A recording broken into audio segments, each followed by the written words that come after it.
G'day and welcome to the Grow a Small Business Podcast. I'm your host, Troy Truen. Each week, we speak with an owner who has grown a business with 5 to 30 team members to something bigger. Diving into their numbers and unearthing the pain they've experienced, we explore what they did to overcome each barrier and what they would do differently from day one. Let's get into it. Based in Brisbane, Australia. Thanks for your time today, Susannah. Hey, nice to be here, Troy. Let's start with how we know each other. Sam from the PR Hub put us in touch, thought you might be a good guest. The team there have sent us a lot of great guests over the last year or so. No, she's a powerhouse. Yeah, I actually had her on the podcast not long ago. Yeah, it was a really interesting and intriguing chat with her about the business of the PR Hub and their growth. Absolutely. Tell our audience a bit about your business, what it does and how it makes money. Yeah, sure thing. So I have a business called Urban List, and it's a digital media company. Effectively, we are connecting our audience with experiences that they can buy or book or see or do or eat. And we're doing that now about 30,000 times an hour. Wow. So 30,000 recommendations an hour to an audience of 3 million people across Australia, New Zealand, and Singapore. Wow, fantastic. That's amazing. And how did you start out? From my bedroom, Troy. Want to hear the origin story? Please, yes. All right, let's do it. So I finished uni at 22 and did as many Aussies do and moved overseas. So I moved to Paris for a few years, then on to LA. And I found myself in two really big cities where it's pretty easy to get literally and figuratively lost. I didn't have family or friends to orient my way. And so I turned to the internet, and I was really searching for that sense of belonging that can come from finding your place in local operators. I was looking for the local coffee shop, the local pizza place. And what I could find on the internet was just directory upon directory, laundry lists of suggestions with nobody actually curating the city down to recommendations that were good. Everything. It was the golden age of user-generated reviews. So it was all 5-star, 1-star, and I had no idea which I had more in common with. I thought it was really curious that there was nothing in LA curating the city. And I thought that if there wasn't this curation in Los Angeles, maybe it didn't exist anywhere. Around the same time, I was working in the very early days of social media. Mm-hmm. So Facebook doesn't have business pages yet, but you can see the writing on the wall. There starts to be the early adopters who are using it as a means to drive an audience, to retain an audience. And I was really curious about the potential for that in the small business landscape. I'm really passionate about the contribution that small businesses make to Australian culture and the culture of our cities. And I was really interested by what power that could hold back at home in Australia. And so I came up with this idea that was curating cities to attract like minds through the internet so that I could channel those minds out in support of small businesses that I loved. Great. Yeah, so that's what I did. That's what I did, Troy. It launched from my bedroom just over 11 years ago. So 2012. Yeah, beginning of 2012. Oh, fantastic. And by the way, I love Paris. It's my second favorite city in the world. Can you guess which is my favorite city in the world? Hobart. Yes, Hobart, where I live now. Right. Interestingly, when I lived in London, I was there for 4 years, and just before I moved back, my cousin and her fiance were over and staying. They were traveling the world for a couple of years, and he's English. He's about 12, 14 years older than me, but we just had this, came up with this harebrained scheme idea of starting a pub, the best London pub crawl company was what it's called. So the best pubs, it's not going out and getting pissed and falling over. We wanted to show tourists the best pubs. They're all based around tube stations. So get off this tube. Here are the best 5 pubs in the area. All, most of them are like 200, 300, 400 years old. And that was a lot of fun. He got on a Boris bike for 6 months. Those like a Valide bike in Paris. They call Boris bikes because they came into London when Boris Johnson was the Prime Minister, and I went and visited 500 pubs to take photos and talk to a lot of landlords. That was a lot of fun. So I'm imagining you had a lot of fun curating and collating all that, your information. There was a lot of eating and events in those early days for sure. Great. And do you have some key numbers other key numbers you can share to illustrate the growth of the business over the 11 years? Yeah, of course. So from a wild audience of 0 when we launched, we're connecting with about 3 million people a month now. Yep. And the digital media industry is still in growth, though pretty modest. So it's growing about 3% a year at the moment. Our revenue grew by 50% in the last year. So we do pride ourselves on being a challenger and doing more than most with less resource. Yeah. Probably the number that I'm the proudest of is, in fact, that we're driving that level of growth and have a team that is so happy and so engaged. So our current happiness score is 8.8 out of 10. That's great. And we measure that monthly. So pretty good read. I was going to ask you how you measured that. That's terrific. And how big's the team now? I've got a team of 42. Yep. That's like equivalent full-time or some part-timers in there? Yeah, no, full-time team of 42. They're across 7 locations. So we're entirely decentralized. With a few exceptions, we seek the talent where they are based, yep, rather than making it market specific. The exceptions to that, of course, are the local editor. Yep, of course. And so you're in all the major cities in Australia, I'm assuming? We're in Brisbane, yep, Sunshine Coast and Gold Coast in Queensland, Sydney, Melbourne, Perth. Mm-hmm. And then in New Zealand, we cover 6 markets: Auckland, Dunedin, Hamilton, Queenstown, Wellington, Christchurch. Yep. And Singapore as of February 2022. Great. Fantastic. And you've got aspirations for going even further abroad? You betcha. Whenever I travel, I am quite frustrated by the fact that I can't leverage my own platform. So I'm very, very interested in international expansion. And yeah, watch this space on that. You just have to have a SWAT team that goes ahead of your holidays 6 months in advance to build out that city, I think, or that country. Yeah, I suspect that I might have a few volunteers for that. Yeah. And how old were you when you started the business, 2012? Oh, revealing it all now. 29. 29, yep.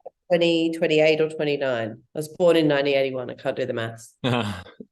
And do you remember I assume you would have come across them. I was just trying to think of the name of them. They started in Melbourne. The lady got a Melbourne City grant. I think it was $20,000 to start this genius idea up at the time. You know, the deck of cards, deck of secrets?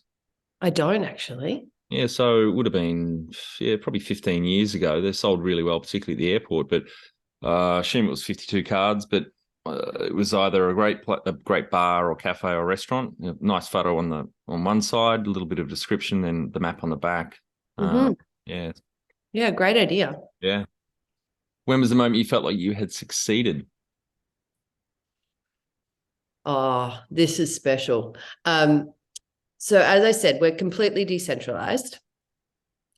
And it wasn't until July last year, so more than 10 years into the journey, that I had the whole team in the one place, face to face. All right. For me, that was just the absolute career highlight so far. So we did Camp UL and we took over Watson's Bay Hotel in Sydney for 3 days. Yep. And we completely transformed the environment to just really live the brand purpose. So that's good life, good company. And it was really 3 days of celebrating and learning from and learning with together. It was really special. You entered through the gift shop, you picked up your merch.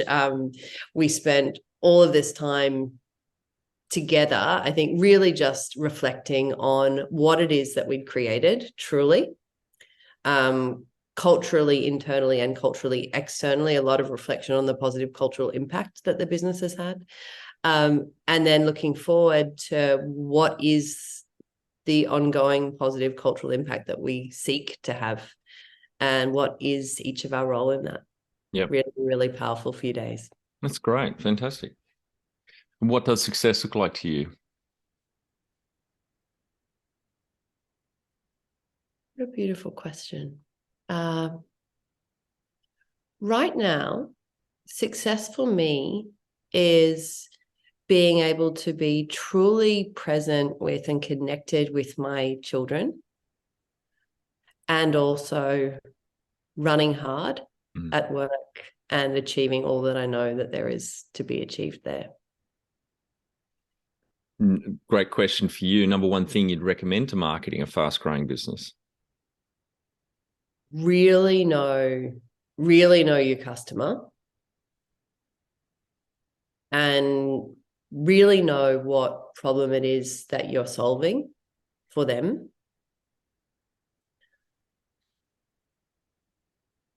And make sure that that problem is something that is also known to the customer, because it's not useful to create a solution to a problem that doesn't really exist.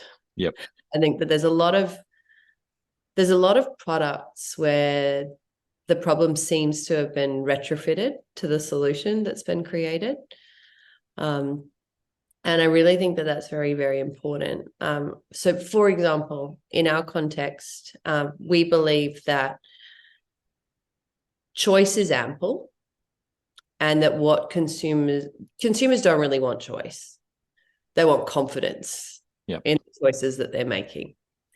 And so for us, everything has really been centered on that, and making sure that of the ample selection that's out there, we're doing a really good job of curating that for them in a way that they can trust, because trust and reputation does a lot of the lift for you. So we're really big advocates for building those tribes of raving fans that can spread the word for you.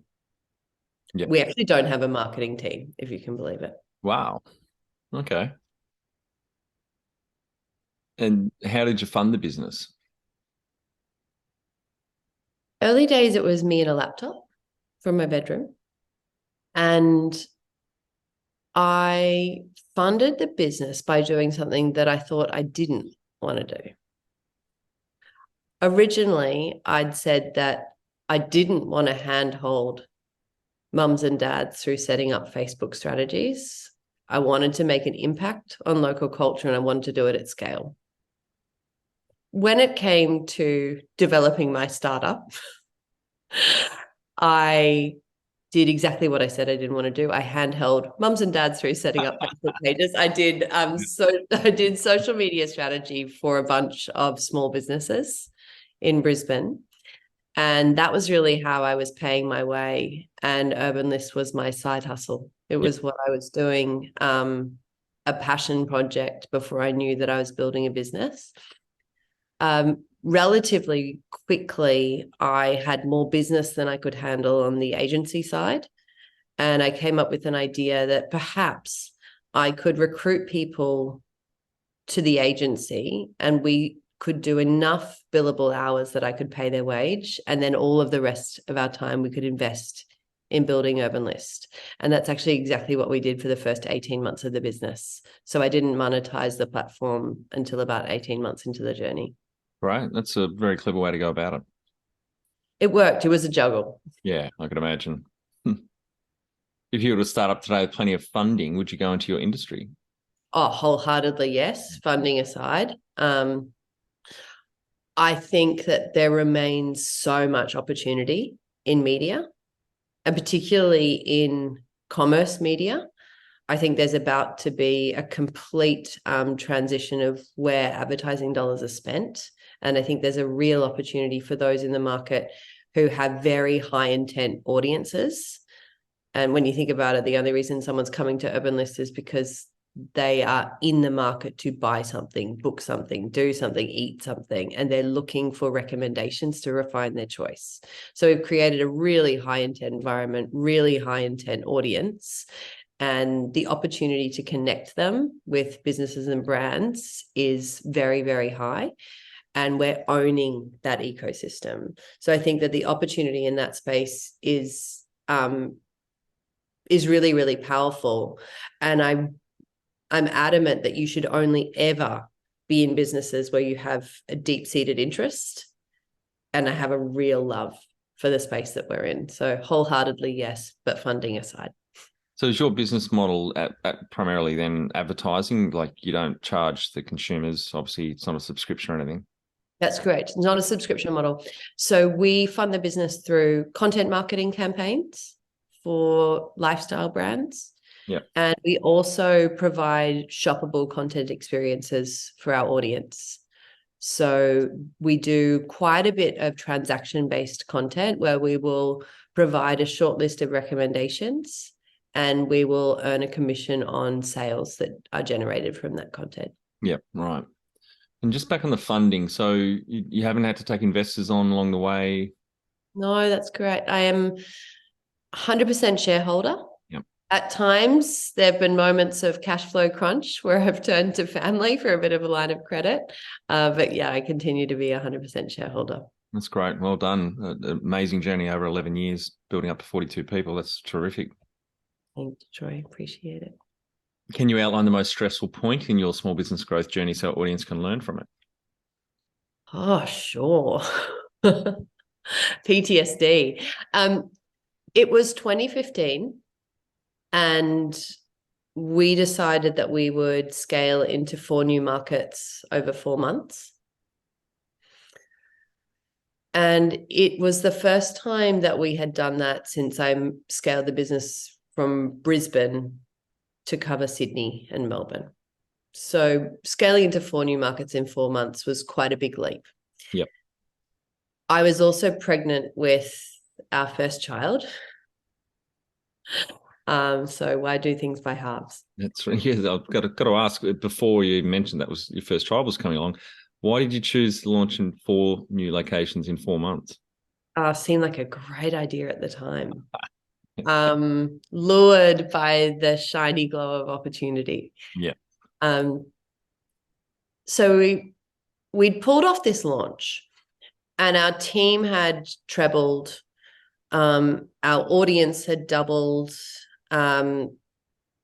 Advertiser demand had significantly grown, and everybody was telling me that this thing was flying. I had completely lost confidence that I was the right person to lead and grow the business. So I was facing complete internal crisis of confidence, pregnant with our firstborn, and truly unsure about the future of the business, despite what the numbers said. Yeah. The real issue, though, was that what I thought was an internal crisis of confidence was being perceived by the team as a lack of confidence in them. And as you know, perception's reality. So once that seeped in, it created mayhem within the culture. It's really difficult to do a good job if you believe that someone doesn't believe in you. And it was really pervasive. It swept through our leadership team, and their perception was that I didn't have faith in them to lead and grow the business while I took time to have a family. As a result, we had 100% turnover. Everyone of our leadership team, 100% within 6 months. Yep. At the same time as I had a newborn, and we just scaled from 3 markets to 7. It took me a full 2 years to recover. How big was the wider business then? How many team members, and how big was the leadership team that left? Leadership team there were 5 of us. Mm-hmm. The team itself, I'm going to say 28. Yep. That would have been a very tough 2 years with the newborn. Yeah, very disruptive. I was back at work after 3 weeks. Wow. Yeah. So that was 2015, you said? 15, yeah. Yep. and obviously you got through it, and so it sounds like at least the tail end of COVID certainly didn't hurt the business. But did you find would have been quite stressful there when COVID first hit? Oh yeah, business that's about eats and events was not pandemic proof. There was a period in March 2020 when we shaved $1 million of our earnings in 3 days, and it only got worse from there. It was before we knew that JobKeeper would be a thing. And I really did wonder many times whether I was about to lose it all. Yep. And that was an incredibly emotional experience because I was obviously very concerned for the well-being of the team, not just financially in terms of job loss, but also in terms of that loss of connection to community that is your workplace at a time that was already really isolating. So I was really, really concerned for that, and immensely concerned personally for what it would mean for me and my family, and wondering whether I would ever forgive myself for the sacrifices that I'd made in the early years with my kids. Yep. Yep. If it were not for something. Yes. So very confronting time. Also, I would say the most transformational time for me in leadership. Everyone talks about imposter syndrome. To bring it into this context, I had really struggled to quieten the monkeys probably since 2015, and 2020 was a point where I had to look in the mirror, and it was a bit do or die. Yep. Step up and be the leader that they need you to be, or get the hell out of the way. Yeah. Yeah. So very powerful and transformational time, and I proved to myself that I had what it takes. We made some bold decisions through that time, completely transformed our content strategy, and ended up growing the business on every metric that matters through that time. So we grew profitability, we grew the happiness of the team, and we grew the size of the audience. Yep. Oh, well done. Thank you. What area in business do you feel you've had to work on the most to add the greatest value? Moving with urgency to get the right team in place, rather than wondering if I made the right hire. Many times I have overascribed personal responsibility to situations rather than sharing that responsibility with the very talented people that I brought into the midst, and just not being honest enough with myself about whether we were the right environment for them and whether they were the right fit for us.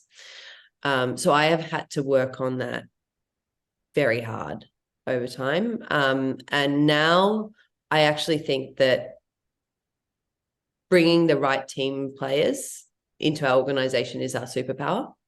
Yep. The talent shortage is real.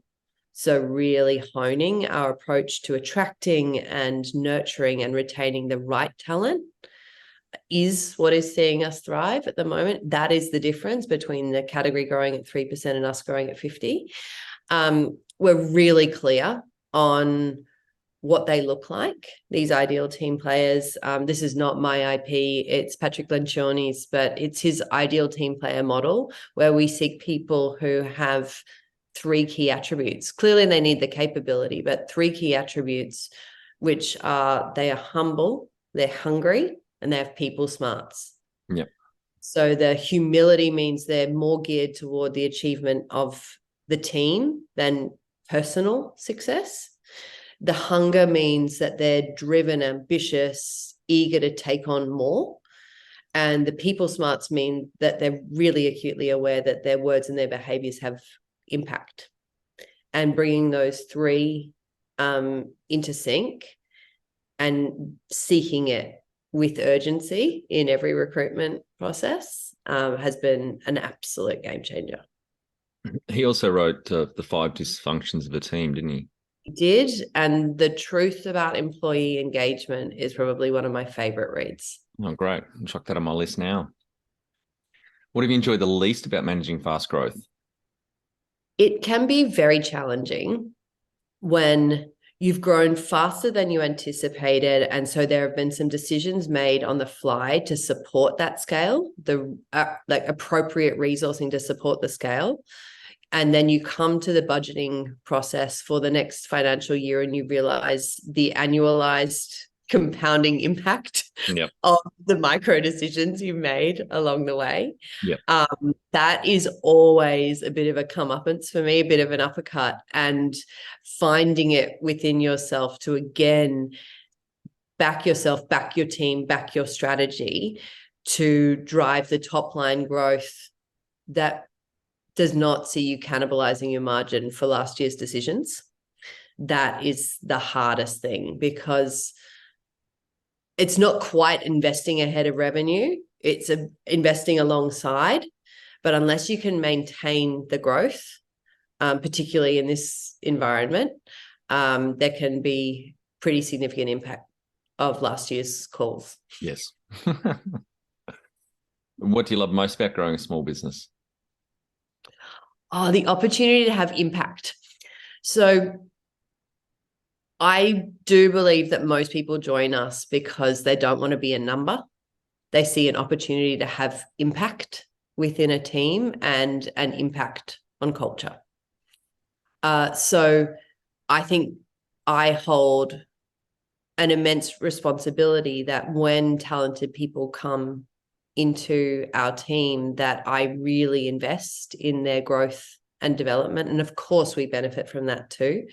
And so my opportunity to have impact on the talented humans who walk through our doors, I think, is such a beautiful experience. And I think that for them, the opportunity to work within a business that really values their ability to and desire to create impact has been a real gift. What has been the biggest mindset shift for you in your small business growth journey? That I'm enough. That I am enough. I can both be enough and have a lot to learn. And I've learned to feel a lot more comfortable with paradox. So maintaining a mindset where I can be both focused and flexible, or where I can be both strong and sad. That idea of really bringing what feel like polarizing ends of the spectrum together into the way that I'm being and the way that I'm becoming, and therefore how I lead. The number one habit you think a small business owner needs to develop and maintain? Being responsive over reactive. It takes a lot of practice. Yep, sure does.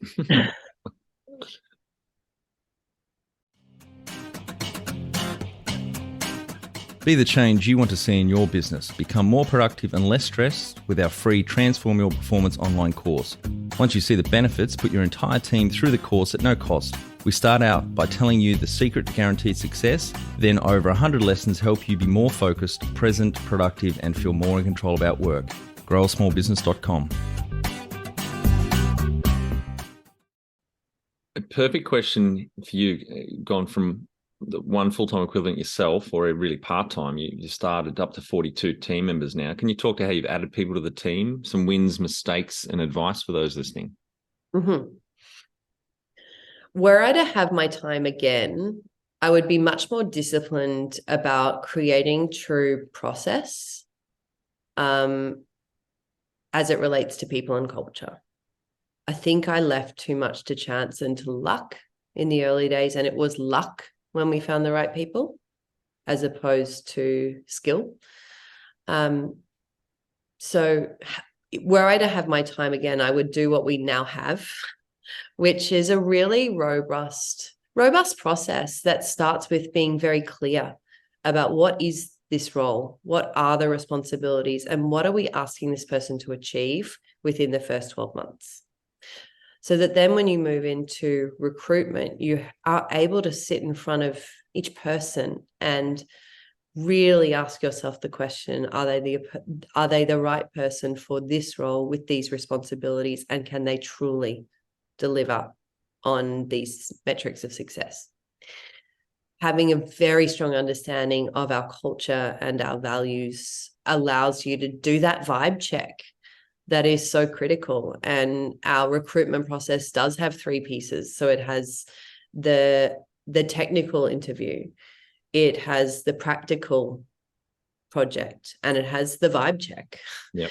which is all about sort of identifying, are they an ideal team player? Will they really embrace and embody our values, the behaviors that underpin our values? And then orientation. It's not a 1-day thing. It's not a 1-week thing. It's not even a 4-week thing. Our probation period runs between 3 months and 6 months. It really depends on the role. And we are really clear about what this person should seek to learn and what they should seek to achieve within the first 4 weeks, within the first 3 months, within the first 6. And we do those check-ins. We really believe that one of the most powerful things that we can do is get our team feeling that they're creating value and actually creating value as quickly as possible. It can be a real drain on the flywheel that is the business if you've got a team player who's just not quite on board yet. So we seek to make that another of our superpowers, getting people up and running more quickly than most.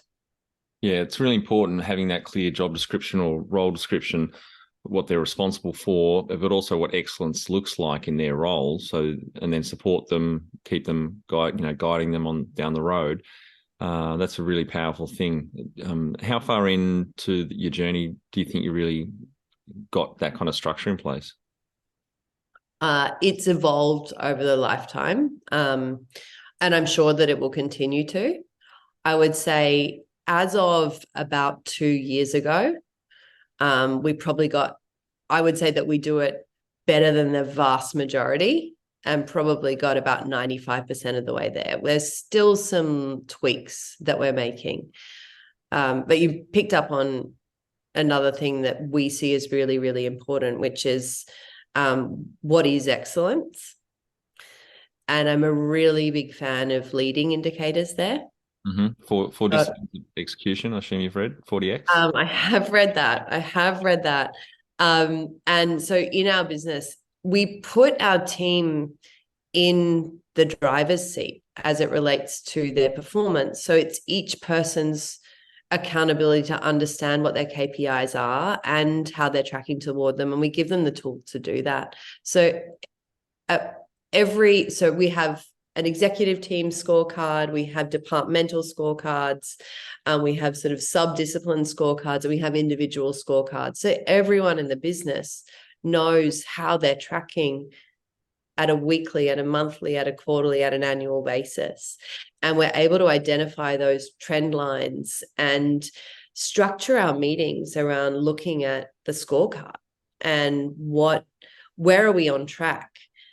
And there's an opportunity to amplify the momentum that's underway. Where are the problems? Like, where is this traffic light going red? And we need to invest time there to try and uncover and shift these obstacles out of the way. Yep. I think what you've just talked about then will be a big reason why you've grown at 50% in the last year, as opposed to the category at only 3%. Having that, not just the cadence of checking in on that report card, but it's very clearly defined that they feel ownership and accountability. That's huge. Yeah, I learned the hard way that accountability cannot be manufactured. No. And I love that adage, what can be measured can be managed. So yeah. And that which gets measured gets done. Yeah, that's right. What are some of the things you recommend to building a sustainable and kick-ass culture to help with the growth? Vision, values, really clearly articulated strategy that everybody across the business knows, and a really clear and measurable understanding of where you're heading toward. Within the values, absolutely critical that they're not just a single word with no real understanding of what that means. Each of ours are a phrase, which I think goes part of the way. But critically underpinning each phrase are 4 ways that behavior comes to life in the workplace. For example, my favorite of our values is we bring the best always in all ways. I like that. Defined as we bring the best versions of ourselves to work, and we're aware of the impact that we have on our environment and on our peers. We do our best work, and we're clear that best work does not equal longest hours or biggest effort. It equals best outcome. We seek to attract the best opportunities for us and are always focused on growing value for our clients, for our community, and for our team. And if we do all of these 3 things well, we'll attract the very best talent. And that's the end game, getting to work alongside and collaborate with people that inspire and challenge us every day. That's great. I've never heard values kind of described that way, especially with the 4 ways or actions. That's really, really clever. Tell our audience how you've handled balance. I use the visual of Tetris, that everything's fine until you get that piece that has the sort of T-junction in the middle. Genuinely, I come back to, I think I shared this with you earlier, that balance between focus and flexibility. I am an incredibly disciplined person. I've had to learn flexibility and the idea that productivity does not need to look like a machine. Yep. Undo some of that industrial revolution mindset. Yes. That is so present in the modern working world. I dominantly spend my life connecting with my children and being lit up through that process of curiosity and seeing the world in a really different way. It's been a really beautiful experience to learn, and you can only do that when you're truly present, because God, do they know. Yep. And so I spend my time really in connection with them and in connection with my work. I am a little antisocial at the moment, and that's okay with me. I feel full, and I think it's because of the selectivity of what I choose to do. Yep. It fills me up at the moment. How much professional development have you invested in yourself? Oh, a shit ton. That's how I describe it too. So I have the good fortune of being part of YPO, which is the business network, Young Presidents Organization, and come from a family where it really is a family culture of lifelong learning. So I have learned a lot through osmosis. I'm 5th generation entrepreneur, so though none of the previous generations would have called themselves that. Yeah. So I've had the beauty of learning through osmosis, through that family culture of small business. I have actively invested in formal learning, not necessarily tertiary, but a bunch of workshops and sort of executive education style activities. I read as much as I possibly can, and I really enjoy that. Even if I don't like the material, I enjoy the critical thought in terms of the selection process of what I weed in and out. And I'm a really big advocate for, and we use this at work, the 70-20-10 rule. Like 70% of your learning comes from on the job. Yep. 20% comes from peer-to-peer, and 10% comes from formal learning. So I actively have conversations with as many of my peers, and by peers, I mean anyone doing anything that they're really passionate about, as many of my peers as I possibly can. And I have great relationships with a bunch of my competitors, actually. And that's been really, really great. Have you had mentors or coaches along the way? I've got a performance coach, Anna Reynolds, who I would credit with changing my life. And she would vehemently deny that and say that we co-created romantics. And she's been so transformational because she's really changed my relationship with how I am thinking and why I am thinking this way, and therefore how I'm feeling. A lot of it's hardwired from our childhood. Yes, deep-seated narratives that you don't even believe, you don't even understand that you're carrying around. So she's really deepened my relationship with an awareness and perspective on how I'm thinking, how I'm feeling, and therefore how I am reacting or responding, preferably responding, and therefore the impact that I have.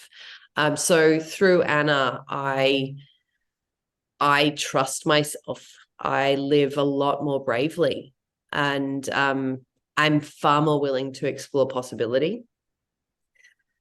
And my dad will always be my all-time mentor.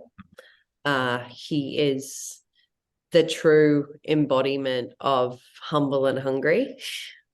And I have learned so much from him and from my mum, who has shown exactly how powerful that role in the wings is in terms of making us feel stable and supported enough to do all that we believe there is to be done. Great. Do you have a board of directors or advisors? Board of advisors, yes. Haven't gone as far as an official directorship, and I don't think I ever will, simply because I would like to retain the decision-making authority. Though I really appreciate the experience and the black hatting that often comes from that advisory board. I need it. I need a really healthy dose of black hat. I have a tendency to be overly optimistic about what can be. And that's been really wonderful in terms of, again, discipline, accountability, and giving me permission to sometimes make the hard and unpopular call. How often do you meet with that board of advisors? Once a month. Oh, great. Yeah, it's somewhat formal in that we have the board pack that's distributed and it's taken as read. And the discussion is at a more strategic view. And we spend a lot of time challenging the forecast. All right, Susannah, on to our final 5 questions. What do you think is the hardest thing in growing a small business? Getting the right people in the right seats and acknowledging that the right people today may not be the right people for where you're going. Jim Collins, good to great. Great. It's probably my favorite quote, actually. Yeah. Favorite business book which has helped you the most? You just made me think of Traction, written by Gino Wickman. Gino Wickman, yep. Mm-hmm. And his version of that right people, right seats is GWC, get it, want it, capability to do it. Yep. Any great podcasts or online learning tools you use for your own professional development? Nothing religiously. I actively seek out content as it matches the experiences that I'm having or the learning that I'm seeking. One tool you'd recommend to help grow a small business? Coaching and self-awareness. Final and my favorite question. What would you tell yourself on day one of starting out 11 years ago? I believe I've already said it. Trust yourself, live bravely, and fall in love with possibility. Fantastic. Thank you very much for your time today, Susannah. Really enjoyed our chat. And congratulations to you and the team on the growth. Not quite one full-time equivalent when you started out as a bit of a side hustle, now to around 42 team members. And what would you say, 3 million visits a month, was it? Or interactions a month with an audience of 3 million people. That's amazing. Yeah. Very well done. Thanks so much, Troy. It's been a pleasure. We're getting some great iTunes reviews. For those listening, please pop over to your podcast app and leave us a review.